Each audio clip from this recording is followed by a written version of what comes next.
minutes away on Kcal 9 News at noon. Big changes for the LAUSD COVID vaccine mandate. Some parents are still frustrated and are taking action today. Then see how Jackie Robinson's legacy lives on the 75th anniversary of the day he broke baseball's color barrier. Plus, meteorologist Alex Viston with your latest forecast. Hi, Leslie. Happy Friday. We are talking a cool down for the first half of the weekend, plus a chance of rain. We'll talk about when in your forecast next.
Live from the Broadcast Center in Los Angeles, this is Kcal 9 News at noon.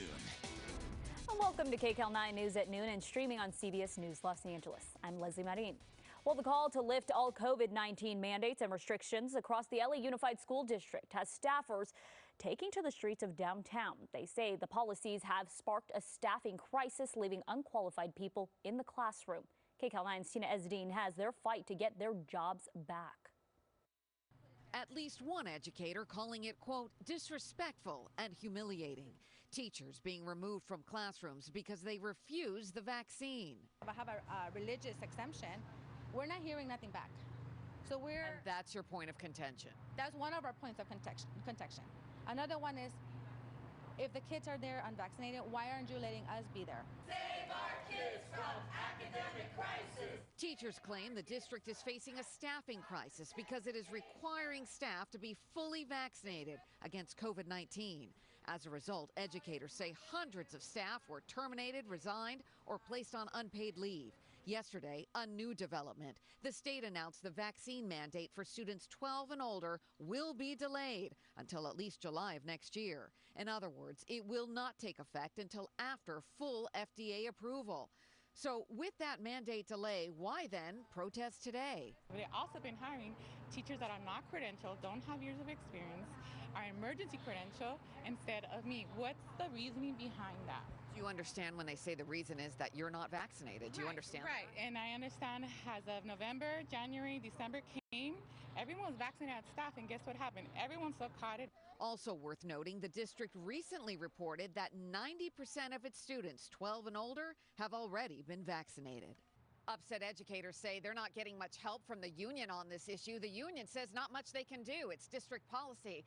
Come Monday, it's the end of spring break. Back to class for many students, but not necessarily the educators. And that's exactly their point. In downtown, Tina Ezdine, Kcal 9 News. Thank you, Tina. Well, we have come a long way in testing for COVID in the last 2 years, and now you can find out if you have the virus using a special breathalyzer. Take a look at this. The FDA just granted emergency use authorization for this device here. The Inspect IR is the size of a small piece of luggage and can be used in doctors' offices, hospitals, and mobile testing sites. The device is more than 91% effective at identifying positive cases. Well, COVID is keeping Clippers star Paul George sidelined during tonight's NBA playoff game. President of Basketball Operations, Lawrence Frank, said George did not feel well yesterday, then tested positive for COVID this morning. It is a big blow to the Clippers, who have been without Kawhi Leonard the entire season.